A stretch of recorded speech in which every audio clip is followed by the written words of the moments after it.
como te dije, le pusimos número a esto. Vamos a tener la presión oncótica dentro del capilar sanguíneo es de 32. La presión oncótica dentro de la cápsula de Bowman es 0. No hay, la pongo simplemente para que se entienda, pero no hay presión oncótica, o es casi nula la presión oncótica dentro de la cápsula de Bowman. Después, la presión hidrostática dentro de los capilares sanguíneos es de 60 y 18 la de la cápsula de Bowman. Ahora, ¿qué pasa con todo esto? ¿Qué pasa? ¿Para qué nos va a ayudar esto? Bueno, ¿te acordás que yo te había hablado sobre la presión neta de filtración? Bueno, que era la presión, digamos, como total de filtración. Bueno, la suma y la resta de todo esto nos da un número que es 10 y que es, en definitiva, la presión neta de filtración, que dependía de las fuerzas que están a favor de la filtración, es decir, fomentan que se filtre la sangre, y de las fuerzas que se oponen a la filtración, es decir, las fuerzas que dicen no quiero que se filtre. Bueno, pero ahora, ¿cuáles son las fuerzas que están a favor de la filtración y cuáles son las fuerzas que están en contra de la filtración? Vamos a tener la presión hidrostática dentro del capilar. Obviamente, ¿qué va a hacer? Va a favorecer la filtración. ¿Por qué? Porque viene la sangre con mucha fuerza. Acordate que estamos hablando acá de un sistema de alta presión. Entonces, esta presión dentro del capilar sanguíneo va a favorecer que se filtre, porque viene con mucha presión. Ahora, la presión oncótica por el otro lado, ¿te acordás que te dije que era la presión que ejercían las proteínas y que hacía que atraiga el agua? Es decir, a mayor presión oncótica, mayor atracción del agua. Entonces, quiere decir que acá yo estoy atrayendo agua hacia esta parte. Quiere decir que esta presión oncótica dentro del capilar sanguíneo lo que hace es que atrae agua hacia el capilar, hace que no se filtre, se está oponiendo a la filtración glomerular. Bueno, la presión oncótica dentro de la cápsula de Bowman no sirve para nada, entonces ni la contamos porque es 0. Y la presión hidrostática dentro de la cápsula de Bowman es 18. Es decir, esta presión hidrostática dentro de la cápsula de Bowman es la fuerza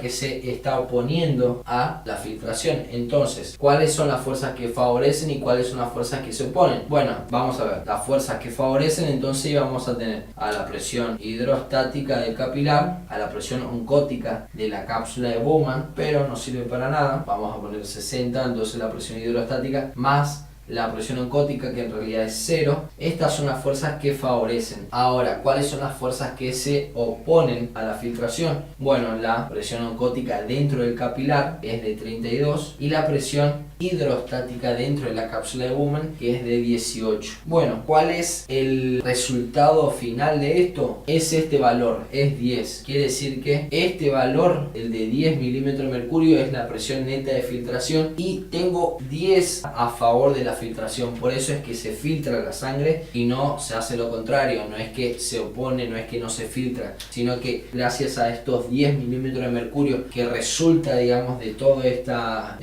ecuación, de todo este suma y resta, me ayuda a que se filtre la sangre. Todo esto siempre en condiciones fisiológicas. Bueno, ahora vamos a hablar sobre el coeficiente de filtración. Te la voy a hacer muy fácil. Este fenómeno también depende de dos variables, depende de dos cosas. Por un lado, de la conductibilidad hidráulica del agua, la conductibilidad del agua, y por otro lado depende del área de superficie de filtración, del lugar por donde se va a filtrar la sangre. Entonces, otra vez, ¿de qué depende el coeficiente de filtración? De dos cosas. Por un lado, de la conductibilidad hidráulica, es decir, la conductibilidad del agua, y por otro lado, del área, del lugar por donde se va a filtrar, de la superficie de filtración. Ahora, ¿para qué me sirve esto del coeficiente de filtración? ¿Para qué tengo que saber yo el coeficiente de filtración? Bueno, este coeficiente de filtración se encarga de cómo puede atravesar el plasma sanguíneo este aparato de filtración. ¿Cómo puede atravesar el plasma sanguíneo el aparato de filtración, que ya te lo mencioné en los videos anteriores? Y también no solamente de cómo puede atravesar el plasma sanguíneo el aparato de filtración, sino que también las barreras mecánicas con las cuales se puede encontrar el plasma sanguíneo a la hora de su paso por el aparato de filtración. Entonces, ¿para qué me sirve el coeficiente de filtración? Para dos cosas. Por un lado, se encarga de estudiar cómo puede atravesar el plasma sanguíneo el aparato de filtración y por otro lado qué barreras son las que se puede encontrar el plasma sanguíneo a la hora de atravesar este aparato de filtración, la barrera de filtración. Bueno, para esto hagamos de cuenta, para entender un poquito mejor esto, hagamos de cuenta que tenemos una pileta, una piscina. Obviamente en la piscina, en la pileta tiene agua. Nosotros queremos sacar ese agua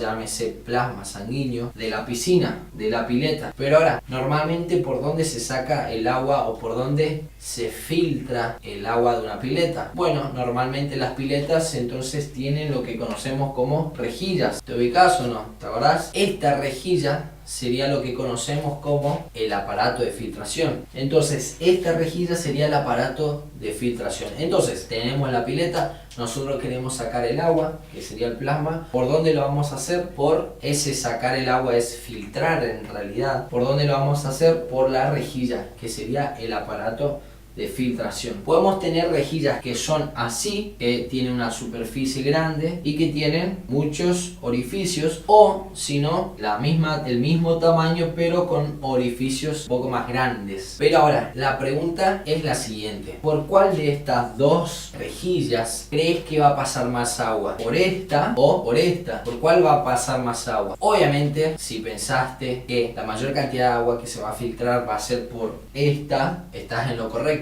Entonces podríamos decir que la conductividad hidráulica, es mucho mayor si tenemos orificios más grandes que orificios más chicos. Es decir, la capacidad del agua, del plasma sanguíneo de pasar una estructura es mayor si tenemos orificios más grandes que orificios más chicos. Por lo que podríamos asociarlo a esto con la permeabilidad del aparato de filtración. Entonces, si tenemos endotelios que están sanos, si tenemos un capilar, ¿te acordás que los capilares estaban fenestrados, estaban como agujereados? ¿Te acordás que te dije eso? Bueno, si tenemos endotelios que están sanos, que tienen fenestraciones más grandes, agujeros más grandes, con podocitos, ¿te acordás los podocitos? Esas células que tenían como dedos, que están sanas, mayor será la capacidad que tenga de filtración, mayor será la posibilidad de filtración. Entonces, si tenemos endotelios que están sanos, que tienen perforaciones grandes, que tienen fenestraciones grandes y además tenemos podocitos cuyas hendiduras están bien, todo el podocito está bien, todo funciona perfectamente, entonces vamos a tener mayor posibilidad para la filtración. Entonces podemos decir que a mayor permeabilidad, mayor será la filtración. Mayor, muy lógico esto, cuanto mayor sea la permeabilidad, mayor va a ser la capacidad de filtración. Ahora, si tenemos algún problema en esto, entonces ya acá es donde se empieza a complicar y se empieza a ver alterado el proceso de la filtración, se empieza a ver alterado la función renal. Entonces quedó claro que la conductividad hace referencia a los orificios, al tamaño, a la permeabilidad. Pero ¿qué pasa si tenemos rejillas o aparatos de filtración que tengan este tamaño en vez de tener este tamaño y que por lo tanto obviamente los orificios van a ser de este tamaño? Entonces, si tenemos una rejilla que es de este tamaño, acordate, rejilla, aparato de filtración, si es más chica, es decir, tiene un área de superficie, el lugar por donde va a pasar ese plasma sanguíneo más chica que esto, entonces por lo tanto llegamos a la conclusión que menor área de superficie, menor va a ser la filtración. Si tengo menos área de superficie, menos va a ser